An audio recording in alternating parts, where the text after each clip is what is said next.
Alrighty, YouTube, it's your boy TG, and today we are going to be analyzing slash reviewing the newest character in the Rebirth of Soul series. It is Tyr Trace Espada. This is a character I did kind of figure would be in the roster. She actually is a super cool character in my opinion. I personally like all water-based kind of characters, ice water characters. That's really my type of niche. So I actually was looking forward to kind of seeing what her gameplay loop would look like.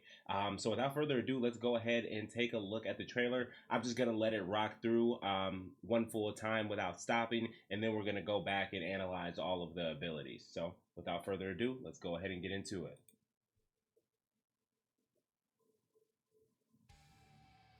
I'm actually super kind of hyped for this character. She was a character I actually thought about like that I would play. Let me turn it up a little bit here. Trace Espada. Her sword is so cool. Aura gauge accumulates when Hailibel's attacks lands on the opponent. So it looks like she has like a gauge. Like I said, we'll go back and take a look. Looks like she has a basic fireball ability. And then she has a 3 series slash. Wonder how much damage it does. Okay, we got a resurrection. That looks so freaking cool. Okay, looks like she gets a little bit longer sword. Okay. She looks like a close range character, so let's see what this says. It says she's characterized by overwhelming, unrelenting attacks that will leave the opponent no time to rest. I mean, just based off of that first watch through that I just looked at, you know, with the basic attacks and them showcasing her special moves, they didn't look all too fast compared to someone like Yoruichi, who would be kind of under that same brawler, unrelenting attack type of thing. Yoruichi is so much more faster compared to this character, but like I said, let's go ahead and rewind it a little bit and break down all the skills here to get a better understanding of what her kit's like. So, perfect. So it has the aura gauge. It says it accumulates when Hailibel's attacks lands on the opponent. When the gauge accumulates over 50%, the attacking power increases and the performance of each move will be enhanced. The gauge will gradually decrease when an attack doesn't land for a certain amount of time.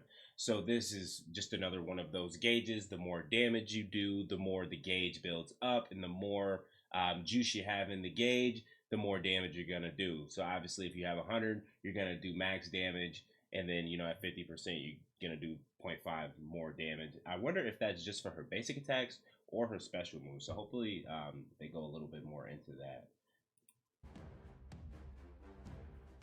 So you do, and actually, so that I guess that kind of goes into her being an unrelentless character, because you probably want to keep that bar built up as much as you can. You probably can't keep it at 100 all the time. That doesn't seem too realistic, because that means you would have to be literally hitting the opponent the entire time. But I guess that's what they meant by being unrelentless, to get the most out of this character, keeping her aura gauge as full as you possibly can to do more damage, to take more stocks. And then, like, even right there, when they were saying she was unrelentless, like I said, when I think of unrelentless, I think of like a super speed blitz type of character. But when we're just looking at her basic attacks, they don't look too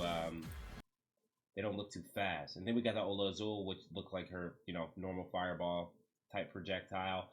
It's a long range attack that charges a spiritual pressure to the blade and then fires. The damage is not great, but it is useful to accumulate the aura gauge and to keep at bay from a distance. So this is more like a keep out tool, and also, like they said, you can use this to build your gauge. So that does kind of confirm what I was, you know, kind of wanting to know earlier, if the special moves could increase the aura gauge. So this is something, you know, you're gonna play around in neutral with this. You know, kind of look for an opening if an opponent's being a little too aggressive. You know, you can use keep out if you want to get your aura gauge built up, so you can kind of get your damage going. Hit them with a couple of these, and then therefore, you know, hopefully you kind of get the idea of how that is. This isn't going to be like her primary damage source, but like I said, this is one of those just a basic fireball in her kit that'll help elevate the other things in her kit.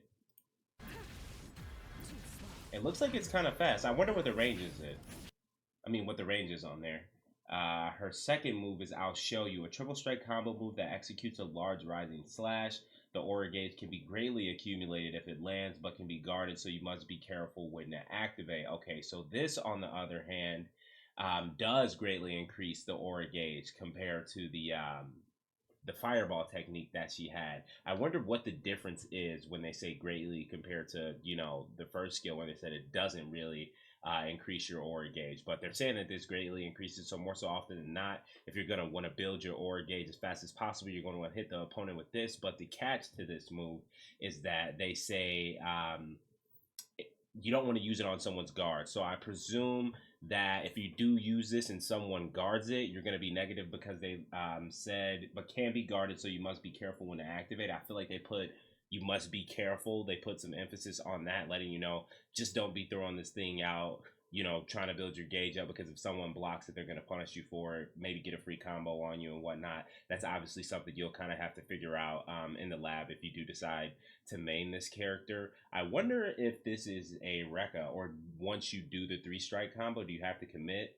I guess you probably have to commit to it, because I feel like maybe they would have put that it was a Rekka in there. So I am thinking you have to kind of commit to it. But yeah, this is gonna be your moneymaker in regards to getting your gauge up as fast as possible. But once again, just don't be throwing it out crazy, because it does seem like from the wording that you can get punished for it and maybe lose a stock for it if you use it in the wrong time. That's 3 like medium-sized slashes at a slow rate too. And then we got her awakening here. This awakening scene is so fire. So Hailibel's performance is enhanced by releasing Tiburon with Resurrection. By increasing attack performance, it will be easier to push through the opponent. Also, Hailibel's weapon will change from a dagger to a long sword, and the reach will extend, making the option extend to mid-range. So once she awakens, it looks like she gets access to a little bit more range. Based on the first watch through, obviously we're going to take another look at how her sword changes. It didn't look like it was super, super long compared to someone like Gin, who gets insane range when he goes into his Bankai. But it also says... let me just make sure, because I want to make sure I'm reading that right. It says her performance is enhanced, increasing attack performance. So I want to say that increases the attack power of her attacks from her base form. And I wonder, since she's doing more damage in her awakened state, then she's going to be doing, building up more aura gauge. And then let's just say you have 75% aura gauge on top of the attack performance boost that you get in her awakening, she might do deadly damage. And that's where they may get the, characterization of calling her a relentless type of character, brawler character. I want to stay on you. I want to do as much damage as possible. And maybe she just actually nukes you if she's an awaken and she has her aura gauge all the way turned up. So let's take a look at what the sword looks like again. So yeah, it's let's try to, I want to kind of freeze it on let's speed it down here actually.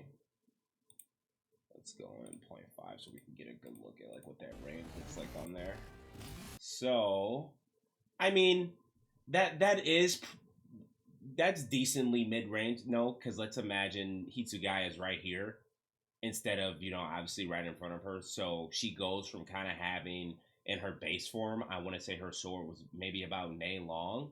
So she pretty much gets another sword length, like of her original dagger. She basically has her dagger ×2 in this form. So if Hitsugaya was here, I would presume that attack would hit him. So that is pretty decent range compared to if Hitsugaya is right here and you're trying to play neutral and maybe, poke him out, counter hit him or something like that. You wouldn't have too much luck hitting him when he's around this area in her base form. But when she's awakened, you have way more room to play with in the neutral, looking for pokes, looking for counter hits and stuff like that. So that does seem like a good boost. It doesn't seem like she's attacking too much faster at all in this form. Yeah, it doesn't look like she's attacking too much faster than in her base form. Yeah, but that is some pretty solid range, and she gets that slash too. Yeah, that's she looks solid. She definitely looks solid. She definitely looks solid. Nice cutscene, nice character design. This was actually one of my favorite spots because, like I said, I'm a huge fan of water type characters, so I'm definitely gonna be labbing her out and seeing what her kit is. I'm still gonna be a Hitsugaya, Byakuya Gin Shunsui player for the most part, but this may be a character that I have on the side if I don't want to, maybe super sweat or play around with another character who she doesn't seem to be super top tier compared to some of the other characters we've seen. So she may be just a little fun pocket character that you have. You take her online. Obviously there's going to be some people who main her, but like I said, I'm Team Hitsugaya for the most part. But I definitely like what I saw here. Another W trailer.